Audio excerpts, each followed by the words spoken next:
କାହାକୁ ସବୁ ବର୍ଷା ପାଗରେ ଏମିତି ଛଣାଛୁଣି ଖାଇବାକୁ ପସନ୍ଦ। ମୋତେ ତ ବହୁତ ପସନ୍ଦ।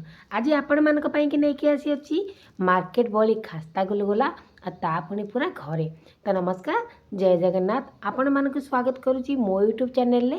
ଆଜି ନେଇକି ଆସିଅଛି ଆପଣମାନଙ୍କ ପାଇଁ ଖାସ୍ତା ଗୁଲୁଗୁଲାର ରେସିପି। ତ ଭିଡ଼ିଓଟିକୁ ସ୍କିପ୍ ନ କରି ଫାଷ୍ଟରୁ ଲାଷ୍ଟ ଦେଖନ୍ତୁ। ଆଜି ମୁଁ ଖାସ୍ତା ଗୁଲୁଗୁଲା କିପରି ପ୍ରିପେୟାର କରିଛି ତ ଆପଣମାନଙ୍କୁ ଦେଖେଇବି ପୁରା ପ୍ରୋସେସ୍ କେମିତି ଆମେ ଘରେ ଖାସ୍ତା ଗୁଲୁଗୁଲା ପ୍ରିପେୟାର କରିବା। ତେବେ ଚାଲନ୍ତୁ ଖାସ୍ତା ଗୁଲୁଗୁଲା ବନେଇବା ଷ୍ଟାର୍ଟ କରିବା।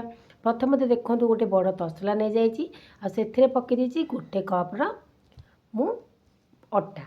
ଗୋଟେ କପ୍ ହେଉ କି ଆପଣମାନଙ୍କର ଗିନା ହେଉ, ଆପଣ କିଛି ବି ଗୋଟେ ଜାଗା ସେଟ୍ କରିବେ, ସବୁ ଜିନିଷକୁ ମେଜର କରିକି ନେବେ, ଆପଣଙ୍କର ରେସିପିଟି ଏକଦମ ପରଫେକ୍ଟ ବନିବ।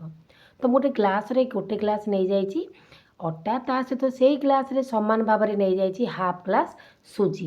ସେଥିରେ ଅଳ୍ପ ଟିକେ ପକାଇଛି ପାନ ମହୁରି, ତାପରେ ପକାଇ ଦେଇଛି ସ୍ୱାଦ ଅନୁସାରେ ଲୁଣ ଆଉ ବେକିଂ ସୋଡ଼ା। ସବୁ ଜିନିଷକୁ ଦେଇ ସାରିଲା ପରେ ସେଥିରେ ପକାଇ ଦେଇଛି 2ରୁ 3 ଚାମଚ ରିଫାଇନ୍ ତେଲ। ଆଉ ତେଲ ପକାଇ ସାରିଲା ପରେ ତାକୁ ଟିକେ ସେପଟେ ଛାଡ଼ି ଦେଇଛି। ତା ପୂର୍ବରୁ ଯେହେତୁ ମୁଁ ଆଜି ଗୁଲୁଗୁଲା ପ୍ରିପେୟାର କରିବି ଗୁଡ଼ରେ, ତ ସେଥିପାଇଁ ଗୁଡ଼କୁ ଟିକେ ସମୟ ମୁଁ ପାଣି ଦେଇକି ମେଲ୍ଟ ହେବା ପାଇଁ ଛାଡ଼ି ଦେଇଛି। ଏପଟେ ଯେଉଁ ତେଲ ପକାଇକି ମୁଁ ଅଟାକୁ ରଖିଥିଲି, ଏବେ ତାକୁ କ'ଣ କରିଛି ନା ପୁରା ଭଲସେ ହାତରେ ଏମିତି ଖାସ୍ତା ଦେଇଦେଉଛି। ତାକୁ ପୁରା ଭଲସେ ଖାସ୍ତା ଦେବେ। ଯଦି ଆପଣଙ୍କମାନଙ୍କର ଖାସ୍ତାଟି ଭଲ ହେବ ନା, ଆପଣଙ୍କର ଏଇ ଗୁଲୁଗୁଲାଟି ମଧ୍ୟ ପୁରା ମାର୍କେଟ ଭଳି, ପୁରା ଜଳଖିଆ ଦୋକାନ ଭଳି ବନିବ। ତ ଦେଖିପାରୁଥିବେ ଆପଣ ଖାସ୍ତା ଦେବେ। ଯଦି ଆପଣଙ୍କ ଖାସ୍ତାଟି ମାନେ ଆପଣଙ୍କ ଅଟାଟି ଏମିତି ହାତରେ ବିଣ୍ଡା ହେଇଯାଉଥିବ, ଜାଣିବେ ଯେ ଆପଣଙ୍କର ଖାସ୍ତାଟି ବନିକି ରେଡ଼ି ହେଇଯାଇଛି। ତ ମୋର ସେମିତି ବିଣ୍ଡା ହେଇଯାଉଥିଲା, ତ ମୋର ଖାସ୍ତାଟି ଏବେ ପୁରା ରେଡ଼ି ହେଇଯାଇଛି। ଏବେ ସେଥିରେ ଯେଉଁ ଗୁଡ଼କୁ ମୁଁ ପାଣିରେ ପକାଇକି ରଖିଥିଲି, ଏବେ ସେ ଗୁଡ଼ ପାଣି ଏଥିରେ ଦେଇକି ତାକୁ ଆସ୍ତେ ଆସ୍ତେ ଚକଟି ନେଉଛି। ଆଉ ସବୁବେଳେ ମନେ ରଖିବେ, ଆଉ ଏଇ ଯେଉଁ ଖାସ୍ତା ଗୁଲୁଗୁଲା ଯେତେବେଳେ ଆପଣ ବନେଇବେ ନା, ତାକୁ ବିଲକୁଲ ବି ପାଣିଆ କରିବେନି, ତାକୁ ପୁରା ତା'ର ଡୋଟାକୁ ପୁରା ଥିକ୍ ରଖିବେ। ତ ଦେଖନ୍ତୁ ମୁଁ ଅଳ୍ପ ଅଳ୍ପ ପାଣି ଦେଇ ତାକୁ କେମିତି ଚକଟୁଛି, ଯେମିତି ଆମେ ଅଟା ଚକଟୁଛେ ତାକୁ ସେମିତି ଚକଟି ନେବା। ଆଉ ଏଇ ଗୁଲୁଗୁଲାଟି ସତରେ ସାଙ୍ଗମାନେ ଏମିତି ବର୍ଷା ପାଗରେ ଖାଇବା ପାଇଁ ବହୁତ ହି ବଢ଼ିଆ ଲାଗେ। ଆଉ ମୋତେ ସ୍ପେଶାଲି ଏମିତି ଖାସ୍ତା ଗୁଲୁଗୁଲା ବହୁତ ପସନ୍ଦ।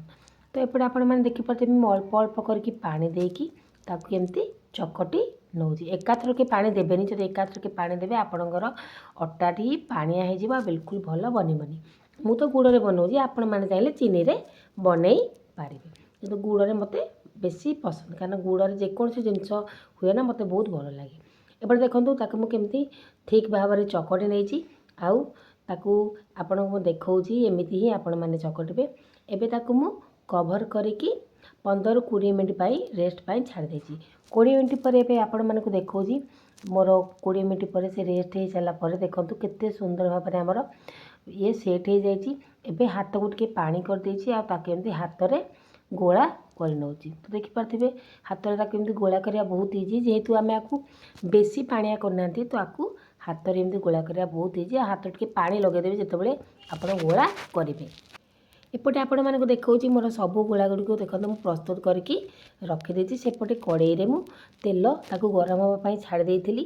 ଏବେ ତେଲ ଆମର ପୁରା ତାକୁ ମିଡ଼ିୟମ୍ ଗରମ କରିବେ, ଅଧିକା ଗରମ କରିବେନି, ନହେଲେ ଗୁଲୁଗୁଲାଟି କ'ଣ ହେବ ନା ଉପରୁ ତ ଆପଣଙ୍କୁ ଦେଖାଯିବ ତାର କଲର୍ ଚେଞ୍ଜ ହୋଇଯାଇଛି, କିନ୍ତୁ ଭିତରୁ ବିଲକୁଲ ସିଝିବନି। ତ ଦେଖିପାରୁଥିବେ ମୋର ତେଲ ପୁରା ଯେତିକି ଗରମ ମୋର ଦରକାର ଥିଲା ସେତିକି ଗରମ ଥିଲା। ମୁଁ ଗୋଟେ ପରେ ଗୋଟେ ଗୁଲୁଗୁଲା ବି ସେଥିରେ ପକାଇ ଦେବି। ଆଉ ଏବେ ତେଲକୁ ଆପଣ ମିଡ଼ିୟମ୍ ଟୁ ଲୋ କରିଦେବେ, ମିଡ଼ିୟମ୍ ଟୁ ହାଇ ବିଲକୁଲ ବି କରିବେନି। ଆଉ ଆକୁ ମିଡ଼ିୟମ୍ ଫ୍ଲେମ୍ରେ ତାକୁ ସିଝିବା ପାଇଁ ଛାଡ଼ିବେ।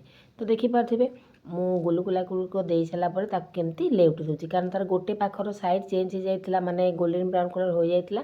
ତ ତା'ର ଆର ପାଖଟିକୁ ଆମେ ଲେଉଟେଇ ଦେବା।